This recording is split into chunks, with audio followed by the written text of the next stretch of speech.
नमस्कार दोस्तों, मेरा नाम संजीव सांगवान।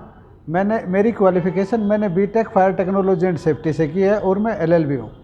आज हम डिस्कस करेंगे हरियाणा फायर सर्विस की वैकेंसियों के बारे में। हरियाणा फायर सर्विस के अंदर जो वैकेंसी है, जो डेजिग्नेशन अलॉट किए गए हैं, वो मैं बताता हूँ। जो सरकार ने जो 2016 के अंदर जो फायर के रूल रेगुलेशन तय किए गए थे, उन्हीं के आधार के ऊपर ही मैं आपके साथ आज डिस्कस करूँगा। ठीक है, अभी हम बात करते हैं हरियाणा फायर सर्विसमैन में। जो हम बात करेंगे टेक्निकल चीज़ों की, जो टेक्निकल्स वर्क होती हैं उनकी केवल। जो टेक्निकल में जो सबसे छोटी पोस्ट है, उस पोस्ट का नाम है फायरमैन। ठीक है, फायरमैन के लिए हरियाणा सरकार ने जो वैकेंसियों को तय कर रखा है। फायरमैन को हम बोलते हैं, आजकल फायर ऑपरेटर के नाम से जानी जाती हैं। पहले इनको फायरमैन बोलते थे और आजकल इनको फायरमैन की जगह फायर ऑपरेटर बोल देते हैं। हरियाणा सरकार के अंदर 2276 पद निर्धारित करे गए हैं फायर ऑपरेटर के लिए। सबसे पहली चीज़ तो हम इसके जो डेजिग्नेशन है उनके बारे में बात करेंगे। हरियाणा फायर में जो सबसे छोटा डेजिग्नेशन जो टेक्निकल में बताया, वो है फायर ऑपरेटर का। उसके बाद है लीडिंग फायरमैन का। लीडिंग फायरमैन के बाद है एसओ का। एसओ के बाद है एफएसओ का, फायर स्टेशन ऑफिसर जिसको बोलते हैं। उसके बाद है एडीएफओ का, एडिशनल डिवीजन फायर ऑफिसर बोलते हैं। उसके बाद है डिप्टी डायरेक्टर का, और लास्ट का पद है टेक्निकल में, वो है ज्वाइंट डायरेक्टर का।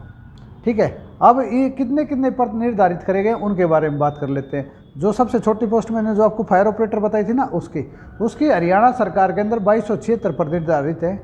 2276 पद निर्धारित है। और जो लीडिंग फायरमैन है, इनके 297 पद निर्धारित हैं। और जो एसएफओ, जिन्हें सब फायर ऑफिसर बोलते हैं, उसके 97 पद निर्धारित हैं। एफएसओ, जिनको फायर स्टेशन ऑफिसर बोलते हैं, इनके 37 पद निर्धारित हैं।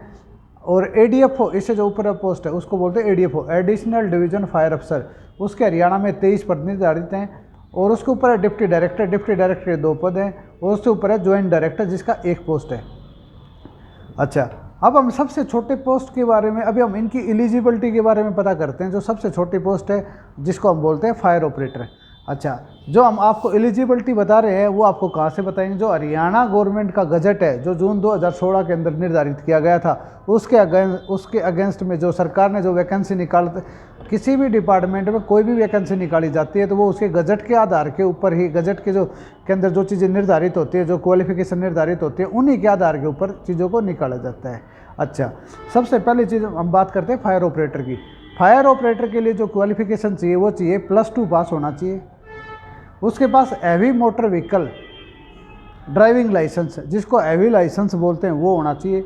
तीसरा, हिंदी और Sanskrit up to matric standard or higher education, या तो 10वीं क्लास में या फिर 10वीं के बाद हिंदी या संस्कृत में से एक सब्जेक्ट होना चाहिए।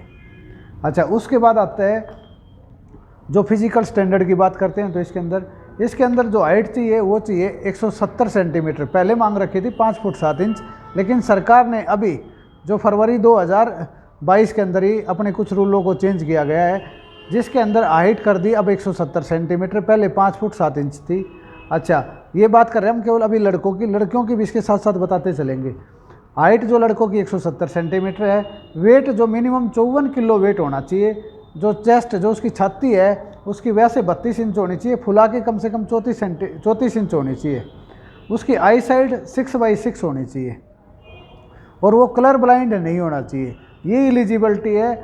और इसके साथ साथ जो ये फायर के रूल, इसके साथ साथ 2017 में एक अमेंडमेंट और किया गया था इन रूल के अंदर। उसके अंदर मांगा गया था कि बच्चे के पास एक फायर का डिप्लोमा होना चाहिए, जो हरियाणा सरकार या भारत सरकार से मान्यता प्राप्त हो।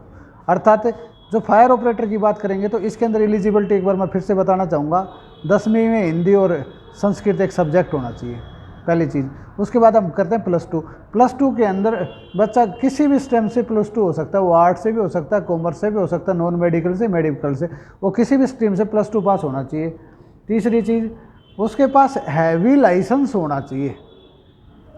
चौथी चीज़, जो उसकी एज वो 42 साल से ज़्यादा ना हो जनरल कैटेगरी में। अगर जनरल कैटेगरी की बात करें तो उसकी एज कम से कम, उसकी ज़्यादा से ज़्यादा 42 साल होनी चाहिए। अच्छा, उसकी वेट की बात करते हैं तो उसका वेट मिनिमम 54 किलो होना चाहिए। उसकी हाइट 170 सेंटीमीटर होनी चाहिए। उसकी आई साइड 6x6 होनी चाहिए। इसमें कोई फिजिकल नहीं होता। इसका जो सिलेक्शन का जो प्रोसेस है फायरमैन का, सबसे पहले क्या होगा, एडवर्टाइजमेंट निकलेगी। एडवर्टाइजमेंट के अंदर ये जो मैंने आपको एलिजिबिलिटी बताई, एक बार मैं एलिजिबिलिटी फिर से रिपीट कर देता हूँ, क्योंकि फायर ऑपरेटर में बहुत सारे बच्चे होते हैं। एलिजिबिलिटी मैं एक बार फिर से बताना चाहता हूँ।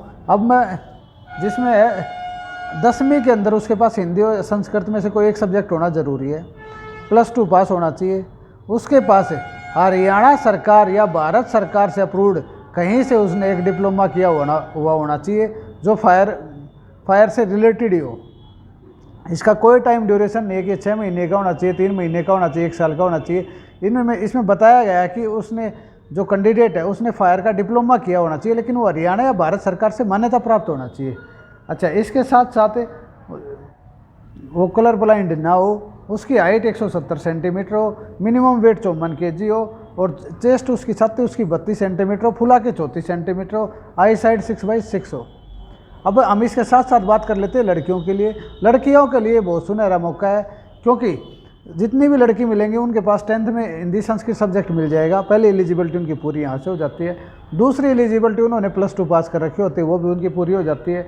तीसरी, लड़कियों के लिए इसके अंदर हाइट 152 सेंटीमीटर की गई है। 152 सेंटीमीटर का अर्थ होता है लगभग 5 फीट के आसपास। और जितनी भी पुलिस की जो भर्ती निकलती है इनके अंदर 157-158 सेंटीमीटर होती है लड़कियों की, 5 फुट 3 इंच के आसपास। लेकिन फायर के अंदर उनकी हाइट अगर 5 फुट है वो भी वो वैलिड है। अच्छा, उसके बाद उसकी आई साइड लड़कियों का जो वेट है वो वेट 48 के आसपास होना चाहिए, क्योंकि मैं इसमें श्योर नहीं हूँ, 43 या 48 होना चाहिए मिनिमम वेट, ऊपर कितना ही हो सकता है। अच्छा, उसके साथ साथ उसकी आई साइड 6/6 होनी चाहिए। इन सब के बाद लड़की के पास अगर जो दिक्कत आएगी वो आएगी, उसको या तो फायर का डिप्लोमा नहीं मिलेगा, और या फिर उसके पास फायर का डिप्लोमा है तो हैवी लाइसेंस की दिक्कत होगी। अभी हरियाणा सरकार ने फायर में लड़कियों के लिए 33% रिजर्वेशन किया गया है, जिसके अंदर जिन लड़कियों के पास हैवी लाइसेंस और फायर का डिप्लोमा होगा उसकी लगभग नौकरी, अब जो वैकेंसी अब जो अभी आनी है उनके अंदर उस लड़की का इलेक्शन 100 नहीं 101% हो जाएगा। अगर आपके घर में भी कोई आपकी बहन बेटी है और वो फायर में जाना चाहती है और गवर्नमेंट जॉब की तैयारी कर रही है, तो आप उसको सलाह दे सकते हैं कि वो फायर में डिप्लोमा करे, और उसके पास लाइसेंस है तो हैवी लाइसेंस, अपने लाइसेंस को हैवी लाइसेंस में कन्वर्ट करा ले। उसकी जो भी ट्रेनिंग प्रोसेस है उससे निकलेंगे। तो लड़कियों के लिए फायर में सबसे सुनहरा मौका है, कम मेहनत में ईजिली नौकरी लग जाएंगी ये। अच्छा, ये तो मैंने आपको एलिजिबिलिटी बताई थी फायर की। इसके बाद जो फायर की जो वैकेंसी निकलेंगी इसमें सिलेक्शन किस तरीके से होगा। इसमें जो सिलेक्शन का सबसे पहले प्रोसेस होगा, फायर डिपार्टमेंट जिसको बोलते हैं हरियाणा फायर सर्विस अपनी रिक्रूटमेंट भेजेगी HSSC को। HSSC उस वैकेंसी को एडवर्टाइज करेगी। एडवर्टाइज होने के बाद फॉर्म फिल कराया जाएगा, उसके लिए कुछ 15 से 20 दिन का 1 महीने का टाइम मिलेगा, वो फॉर्म फिल होंगे। उसके बाद एक रिटन एग्ज़ाम होगा। रिटन एग्ज़ाम के में जो बच्चे क्वालिफाई होंगे, जितने बच्चे पेपर देंगे, पेपर के हिसाब से उसमें से लगभग कम से कम 3 गुणे बच्चों को छांटा जाएगा, और उनको सिलेक्ट मतलब रिटन टेस्ट में कम से कम 3 गुणे बच्चों को बुलाया जाए, मतलब 3 रिटन टेस्ट का जो रिजल्ट निकाला जाएगा कम से कम 3 गुणे बच्चे उसमें आएंगे। उसके बाद उनकी डॉक्यूमेंट वेरिफिकेशन होगी। डॉक्यूमेंट वेरिफिकेशन के बाद उनका PMT होगा। PMT के अंदर उसकी हाइट वगैरह नापी जाएंगी। उसके बाद उसका आई टेस्ट होगा, मतलब आई टेस्ट, और जिसको कलर ब्लाइंड वाला जो है, हाँ एक चीज़ और, लड़कियां भी कलर ब्लाइंड है ना हो। अच्छा, ये PMT के बाद सरकार उसका है ना फाइनल रिजल्ट डिक्लेयर करेगी, और उसके बाद फाइनल रिजल्ट डिक्लेयर करने के बाद फिर वो डिपार्टमेंट को भेजेगी, और डिपार्टमेंट फिर उसको ज्वाइन कराएगा। ये इसमें एक प्रोसेस तय होता है। अच्छा, सबसे पहली चीज़ अब हमने जो डिस्कस किया वो फायर ऑपरेटर के लिए किया।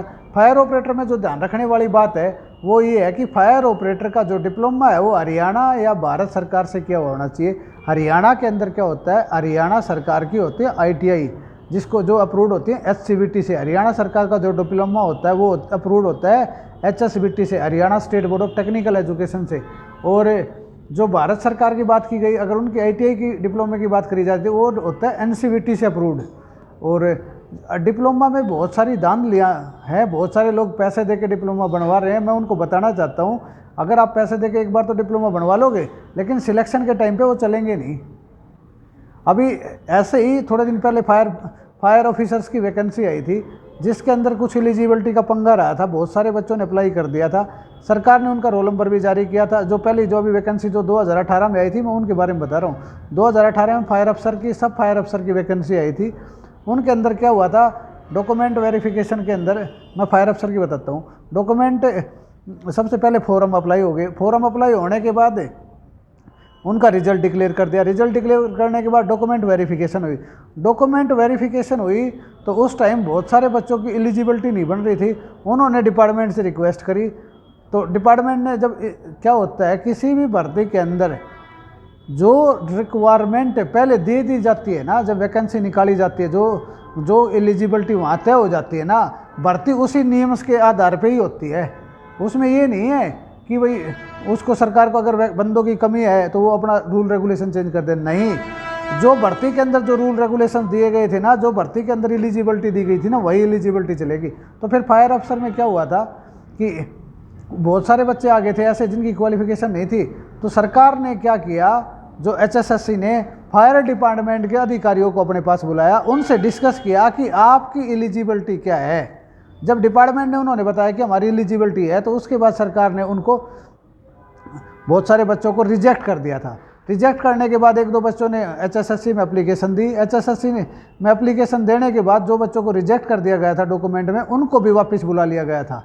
अच्छा, उनको भी जब वापस बुला लिया गया था, वापस आने के बाद जब उन कैंडिडेटों को वापस बुलाया तो उनका भी PMT हुआ था, और जो सिलेक्टेड थे उनका भी PMT हुआ था। उसके बाद सरकार ने एक फाइनल रिजल्ट जारी कर दिया था। उसके अंदर 1-2 बच्चे ऐसे थे जो नॉट एलिजिबल थे। जब HSSC से इसके बारे में बात करी गई तो HSSC, उसके बाद फिर इनका केस कोर्ट के अंदर गया।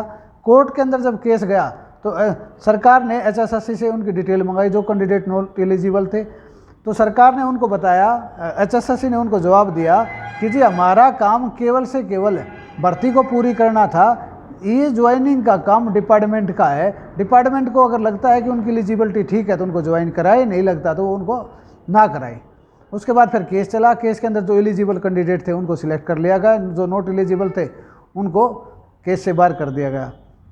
तो ऐसा ही फिर अगली जो पार्टी थी वो अभी डबल बेंच में चली गई, उसका भी फैसला आना बाकी है। लगभग फैसला यही होना है, क्योंकि जो भर्ती के जो रूल्स रेगुलेशन थे, जो नियम थे, उन्हीं के आधार के ऊपर ही भर्ती को किया जाना था। तो इसलिए मैं बताना चाह रहा हूँ कि ये एग्जाम्पल मैं इसलिए दे रहा हूँ ताकि जो ये बच्चे जो पैसों के अंदर जो इसको डिप्लोमा के खरीद रहे हैं ना, जो कई बाहर की यूनिवर्सिटियों से लेके आ रहे हैं, जो एक रूम के अंदर जो ऑफिस जो कॉलेज चला रहे हैं, जो इनको जो 30-30, 40-40 हज़ार रुपये लेके जो डिप्लोमा बांट रहे हैं, मैं उन बच्चों को, उन भाइयों को ये बात बताना चाहता हूँ, कृपया उनसे सावधान रहे। आपका टाइम भी खराब होगा, आपके पैसे भी वेस्ट होंगे। क्योंकि आपने जो डिप्लोमा कर लिया, अगर आप ये सोचोगे फॉर्म अप्लाई हो गया, फॉर्म अप्लाई होना ही सब कुछ नहीं है। ये डिप्लोमा तब तक होना चाहिए जब तक आपकी ज्वाइनिंग ना हो जाए। क्योंकि अगर आपने गलत किया हुआ काम है ना, गलत तरीके से अगर आप गए हो तो आपका सिलेक्शन होगा ही नहीं। अगर आप गलत तरीके से एक जगह कहीं एंट्री कर गए तो कोई ना कोई दूसरा आदमी आपको केस करके आपकी वैकेंसी को ख़त्म करवा देगा, और जो जेन्युइन आदमी वही आएगा। और होना भी यही चाहिए। जिस आदमी ने ग्राउंड लेवल के ऊपर मेहनत कर रखी है, जिसमें एलिजिबिलिटी बनती है, वही उसी का सिलेक्शन होना चाहिए। और अगर फायरमैन से रिलेटेड अगर आप कोई और बात मेरे से जानना चाहते हो तो आप मुझे मैसेज कर सकते हो। मेरा व्हाट्सअप नंबर है 8930073000 89-373-हज़ार। अगर आपने मैसेज, और इसका रिप्लाई मैं आपको सुबह 7 से 9 और शाम को 7 से 9 के बीच में दूंगा। इसके अलावा आपको जो भी कोई भी आपकी क्यूरी है, आप कृपया मेरे को व्हाट्सअप ही करें, कॉल ना करें, क्योंकि मेरा दिन में मेरा शेड्यूल काफ़ी टाइट होता है। धन्यवाद।